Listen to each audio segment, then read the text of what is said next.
sinisisi niyo ho ba yung Dolomite Beach rin po? Dahil po, yun rin ho ba ay nakakaano sa pagbaha dyan po sa may Rojas Sanhi daw ng Boulevard, pagbara. Sanhi? Oo. Meron rin connection ho ba yung Dolomite Beach? At alam niyo man dito sa Pilipinas, magtataka pa ba tayo kapag minsan maihila ang 3 daga, baha na sa Espanya eh. Grabe naman yun. Grabe. 3 daga. Sabay-sabay. At yun nga no, mga kabayan, pag-usapan nga po natin, ito pa rin pong si mga kabayan, si Congressman Ridon, na kung saan nga po, itong congressman na to, ay may panukalang imbestigahan sa Kongreso. Ito nga daw pong pagbaha, kasalanan daw po ni Pangulong Duterte. Ininidikit niya po yung Dolomite, mga kabayan, na isa sa kasalanan daw po ng Dolomite. Kung bakit nagbaha sa Kamaynilaan. Dahil nga daw sa Dolomite na to, ang may kagagawan daw po nito ay si Pangulong Duterte.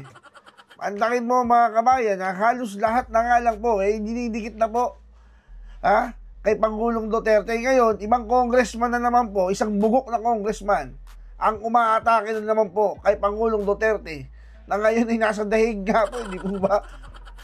Yung matanda, kinulong ninyo sa dahig. Tapos, uupakan nyo. Nung nandyan sa Pilipinas, hindi kayo makaimik. Tameme kayo. Nandyan lang nga sa Quadcom eh. O, di ba? Yung angas ninyo wala. Ngayon kayo magpupumuputak dahil wala na sa harapan ninyo. Kung di ba naman kayo tinamaan ng 1.5 eh. Di ba? Ngayon mga kabayan, itong si Ridon may panukala nga na imbestigahan. Ito pong Dolomite na yan. At para siguro, maidiin, pagpiestahan ng media, si Pangulong Duterte, at syempre, makaka-apekto nga ito sa kanyang anak. Bakit mga kabayan? Kasi ang tumbok po nito, sa 2028 election, gusto po nilang sirain ng mga Duterte. Ano pong sabi ni Madam Ali dyan? Na-interview po yung MMDA. Ano pong sabi ng MMDA? Kaugnay dyan sa bakit sinisisi niya itong si Congressman Ridon.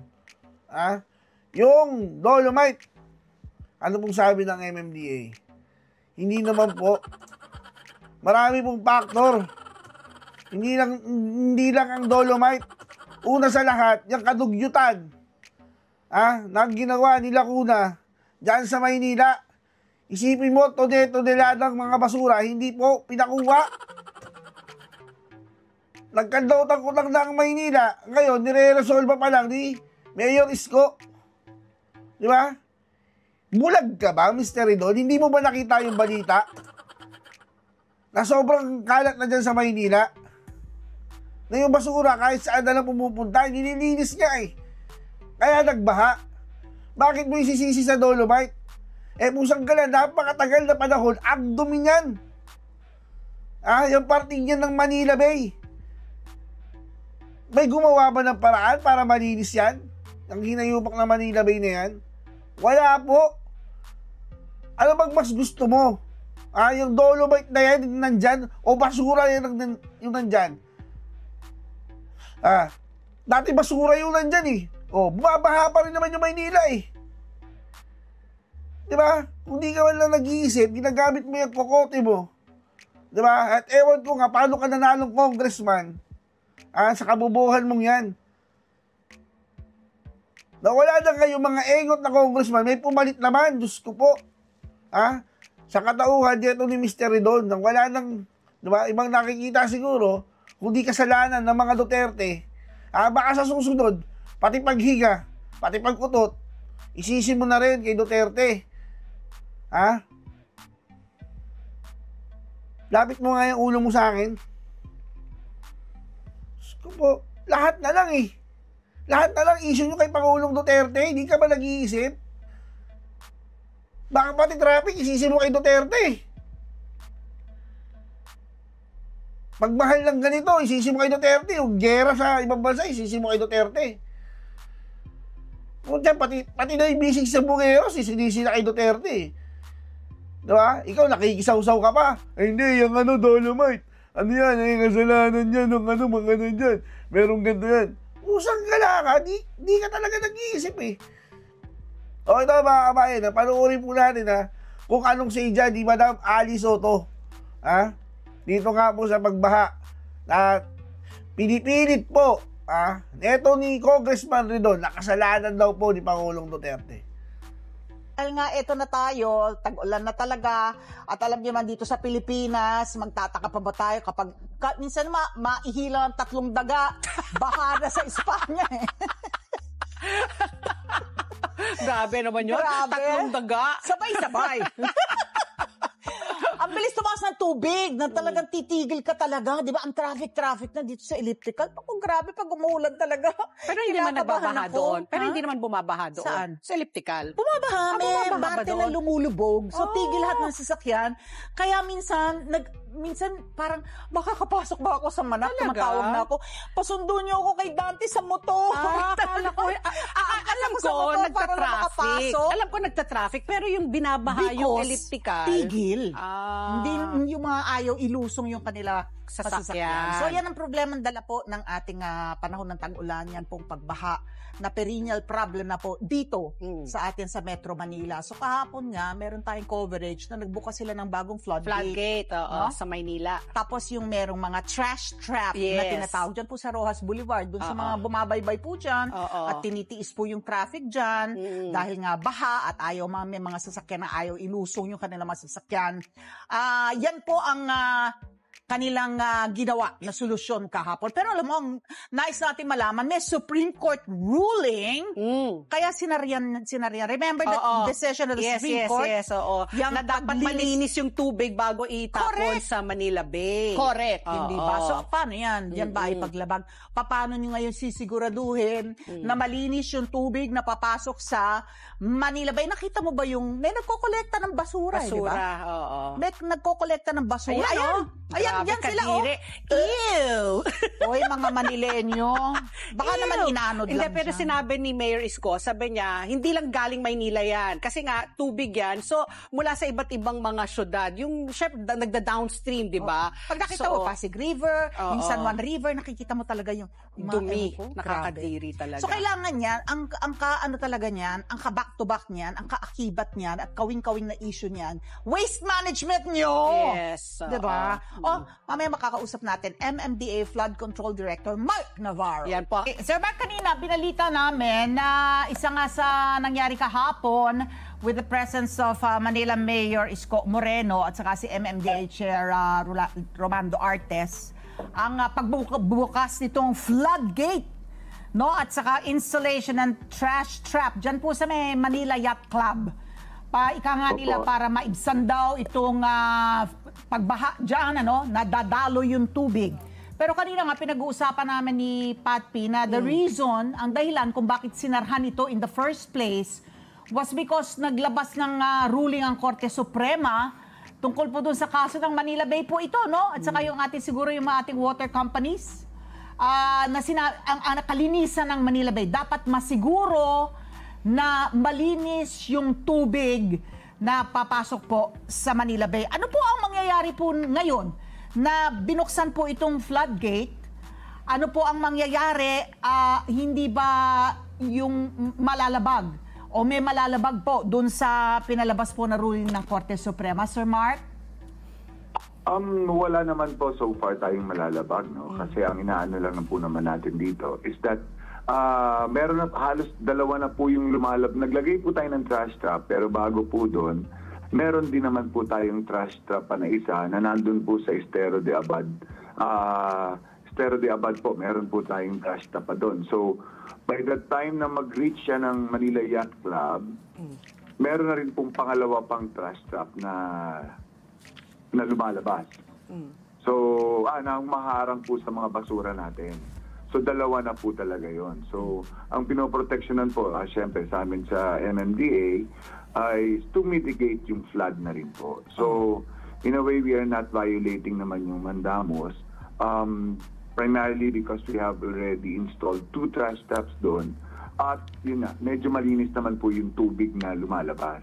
So ang panawagan lang naman po namin again sa ating mga kababayan ay tulungan kami na huwag namang magtapon dun sa ating mga waterways o itapon yung ating mga basura sa tamang tapunan. Para naman yung mga tubig na lalabas doon ay malinis naman po. Oo. So Sir Mark, kaugnayan doon sa sinabi niyo rin po, sinisisi niyo ho ba yung Dolomite Beach rin po? Dahil po, yun rin ho ba ay nakakaano sa pagbaha dyan po sa may Rojas Sanhi daw ng Bolivar? pagbara. Oo. Meron rin connection ho ba yung Dolomite Beach? So, hindi naman po sinisisi, no? Kasi kanya-kanya naman po kaming mandato. Unang-una po, yung sa amin po is we're really trying our very best na tignan yung mga iba't ibang aspeto or paraan para naman maibsan yung baha. Meron po tayong mga ginagawang hakbang dyan. Alam naman po natin, like, iba-iba yung ating mandato. Yung sa DNR is, of course, they have their own. DPWH, meron din naman po. Yung sa amin is to mitigate yung flood.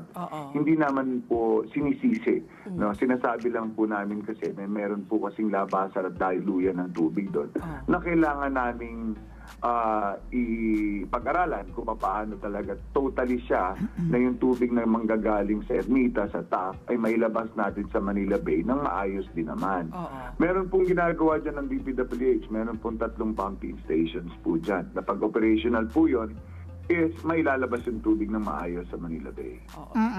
So, ano po ang panukala ninyo? Ano ang gagawin from here on dyan po sa Dolomite Beach na yan? Na alam naman po natin kasi cosmetic po yan, ano? Aesthetic po yung ano yan, ang purpose po niyan. At sabi nga nitong naghain na ng resolusyon na imbestigahan nga yan dahil criminal wastage of public funds, no? Ika ni Representative Terry Ridon. 389 million ang cost niyan.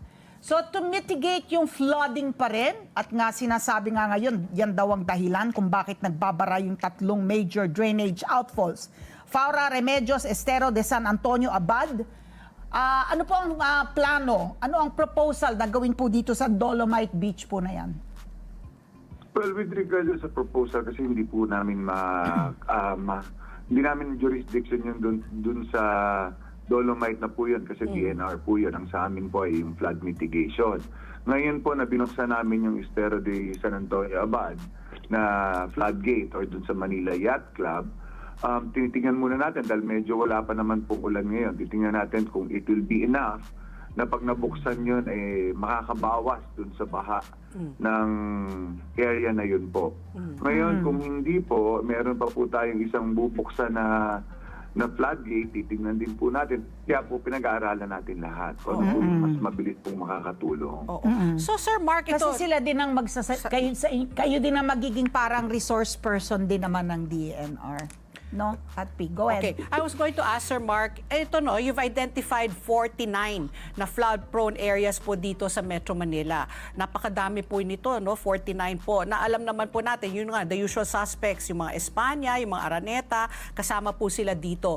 Ngayon po, papasok na si Crising, or nandito na siya, malapit na.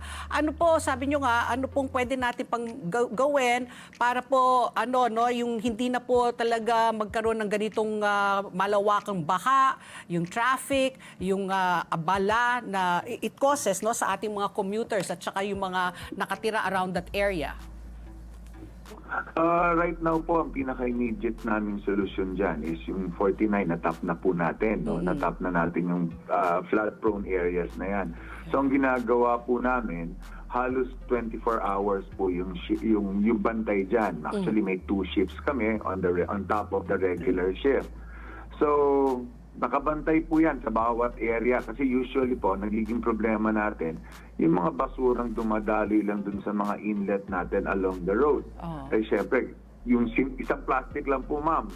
Mga ma'ams, na alam nyo naman, isang plastic lang ang humarang sa isang inlet, pwede nang magbaha.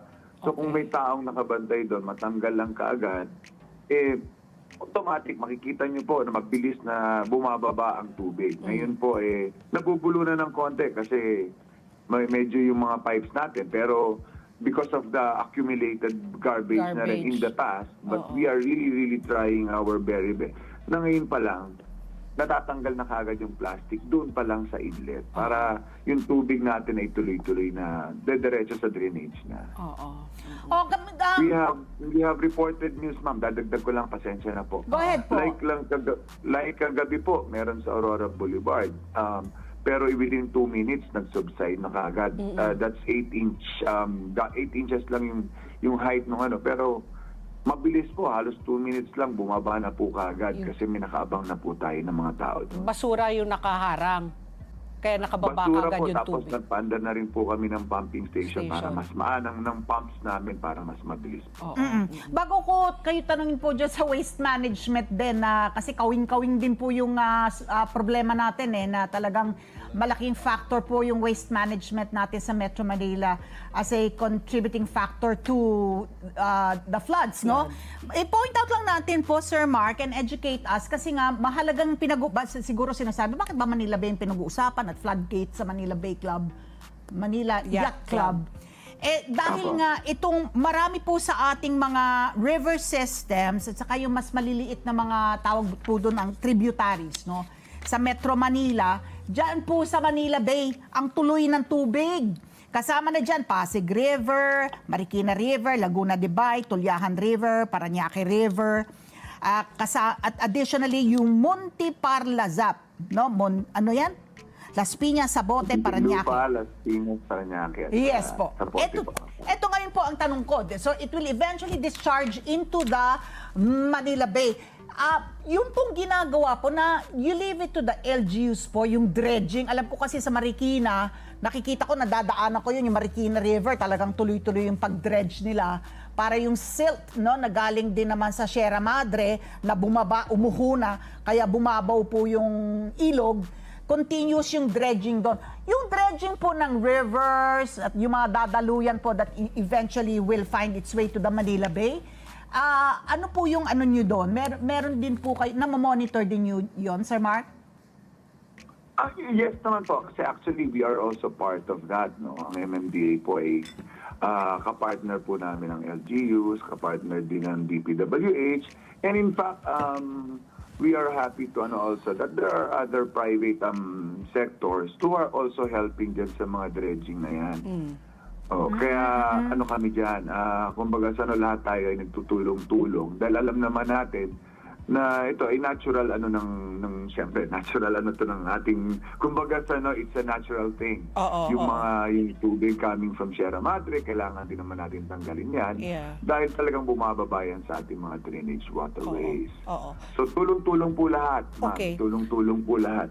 Kaya You mentioned na nga itong mga drainage plants, no? And then base dito sa aming research, Manila and Quezon City may sarili-sarili silang mga drainage master plans. Ngayon, MMDA, di ba, nasa ilalim ninyo yung mga LGUs dito sa Metro Manila. Is there a plan also to have a master drainage plan para po hindi kanya-kanya, hindi autonomous, tapos hindi compatible? May, kunyari, Quezon City at Manila, malakas ang drainage system, pero yung mga iba, mas maliliit. So, nag-iipon-ipon, makakadagdag na naman sa baha. Meron bang, may plano para po i-centralize o to have a comprehensive at least for Metro Manila, drainage system, a master plan? I thank you very much po, ma'am, for that question. Because, syempre, we are really, really happy na sinasabi namin na talagang meron po kaming ginagawa na drainage master plan, actually 50-year drainage master plan for the whole of Metro Manila. Well, yung nabanggit niyo po na Manila and Quezon City, they have their own kasi syempre sa amin po kasi yung major thoroughfares ang pinaka-assignment ng MMDA is major thoroughfares, and it will really, really complement if meron ng Quezon City, meron ng Manila, para alam natin kung saan nagmi-meet ang mga tubo at drainage pipes natin. It will really harmonize our drainage system. Kung tama yung hindi yung gagawa ng sarili ang Metro Manila, gagawa ng sarili ang QC, tapos kami rin gagawa iba-iba ng sukat. Ganun din po. Parang This time, we are going to do a drainage master plan for the whole Metro Manila that will harmonize our drainage system. Oo. So it's still in the pipeline. It's not yet, kumbaga wala pang plano, kumbaga gagawin nyo pa lang itong master drainage plan. Yes po, ma'am. Yes, ma'am. Opo. Pero may mga nauna na LGUs like I think binanggit naman po ni Yorme kahapon na meron na sila. Even Quezon City, meron na rin po sila. Okay. Yun lamang pong binisita rin yung MRT-7 Batasan Station na ito din daw yung naging sanhi ng pagbaha sa Commonwealth Avenue, Kamakailan. Sir Mark, yung ang problema yata yung footing, merong pader yung footing nung naturang station na nagiging sanhi daw po ng pagbaha dyan. Ano po ang magiging tugon po natin doon? Actually, even before the investigation held yesterday, nagkaroon na po kami ng sulat doon sa ating contractor at saka doon sa MRT-7 that they are going to rectify naman the problem na nangyari. Aayusin naman po. Nag-assure naman nila na aayusin nila yon para maibalik sa dati yung volume o yung capacity ng water na dumadaloy dun sa drainage system.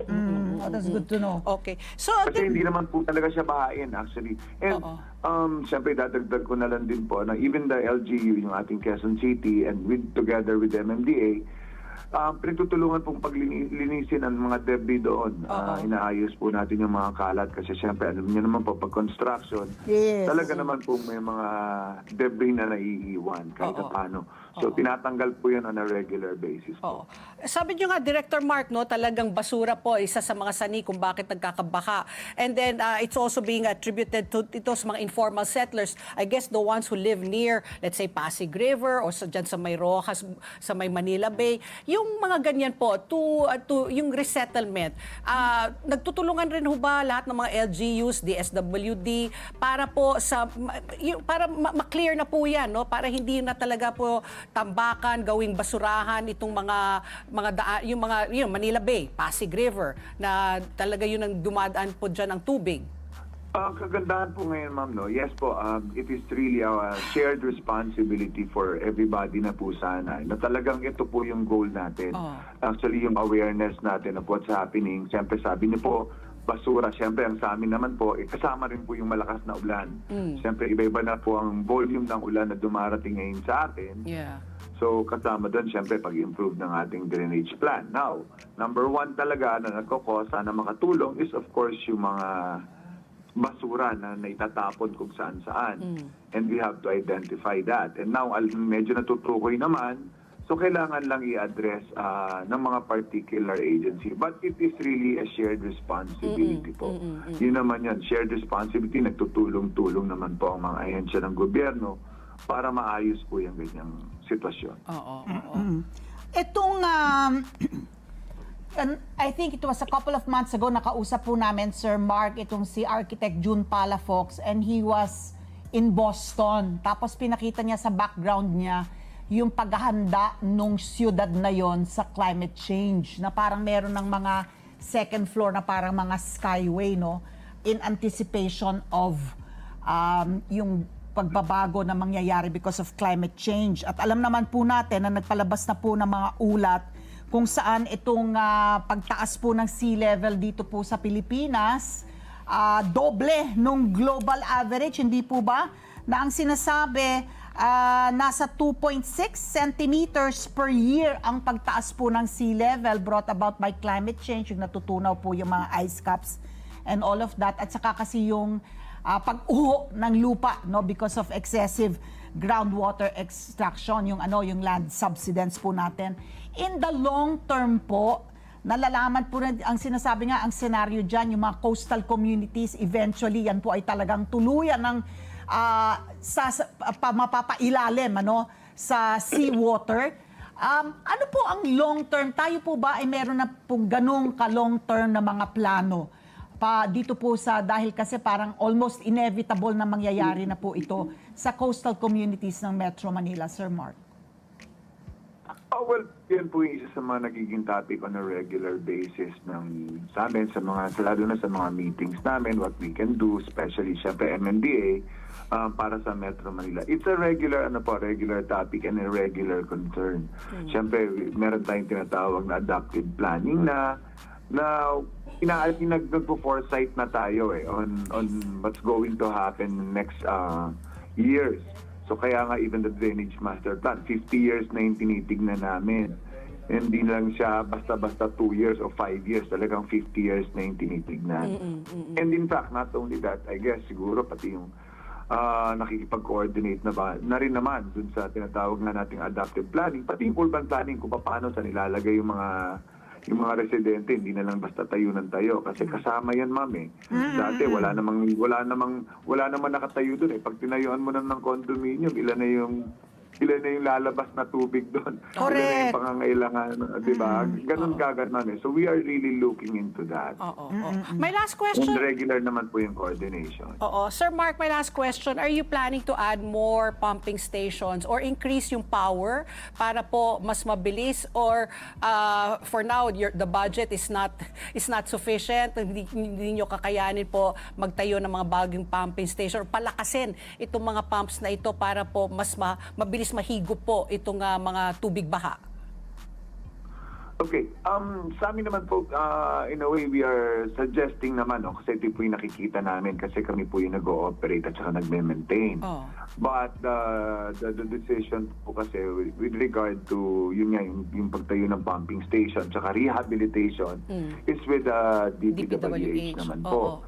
Though meron naman po ngayon na talaga pong ongoing yung rehabilitation, meron din naman pong ongoing na construction ng mga bago. And in fact, sa Quezon City po, meron tayo sa Rojas area, meron po tayong 4 doon na tinatayong pumping station. So, meron naman po talagang at saka rehabilitation kasi yung capacity nga po syempre dati po kung ang capacity natin ay maliit lang, ngayon nakikita namin yung volume, so nag-a-adapt na rin kami na palakihin yung volume. At yun po, syempre sa DPWH po sila po ang in charge pagdating po sa ganyan. So sa inyo lang yung management pero yung budget manggagaling po sa DPWH?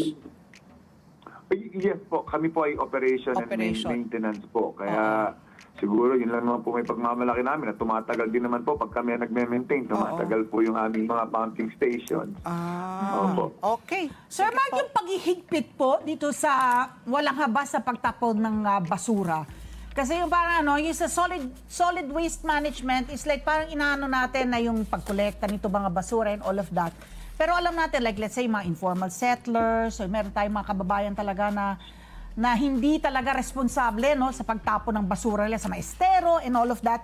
Yung gagawin po ng MMDA in cooperation with the LGUs para talagang magpatupad ng mas mahigpit po na dito po sa illegal na pagtapon po ng waste ng mga every household. Meron po mga plano, nag-uusap-usap naman po ang mga, definitely, meron mga initiative ang ating mga LGUs tungkol dyan. Pero on our part kasi, syempre, nasa jurisdiction ng local government yan. So, what we can do is just suggest po kung yung mga pwede natin gawin for proper waste management.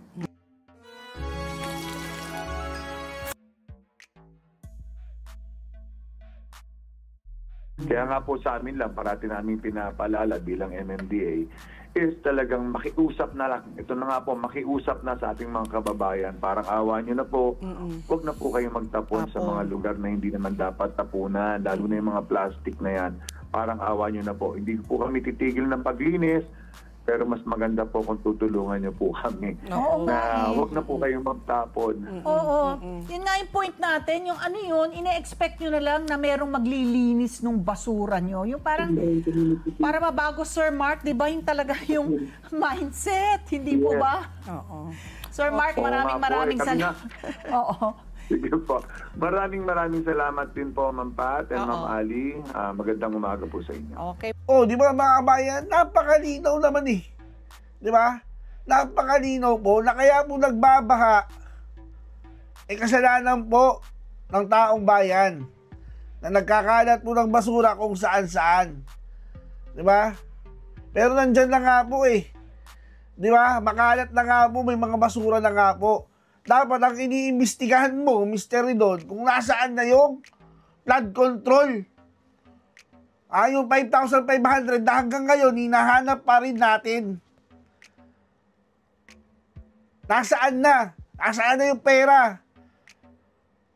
Pinaggawa dyan sa 5,500 na flood control na yan, ha?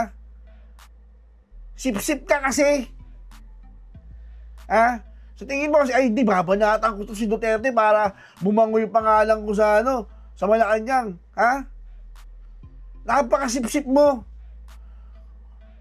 Kasi kung partial kang congressman, ha? Kung partial kang congressman, ang iimbestigahan mo, nasan na yung 5,500 na flood control gate? Ha? Na pinagmamayabang ni Junior nung zona niya. Tapos kinaumagahan, bumaha. Ganun lang yon. Sisisi mo sa Dolomite? Engot ka ba? Diba? Hindi ka nag-iisip eh. Hanapin mo yung flood control. Pakabobo mong congressman. O hanggang dyan na lang mga kabayan at naku, umiinit yung dugo ko dito kay Congressman dito ha. O huwag mga kalimutang hit ang like at subscribe button para updated ka sa mga uploads ko ha. O hanggang dyan na lang. Paalam.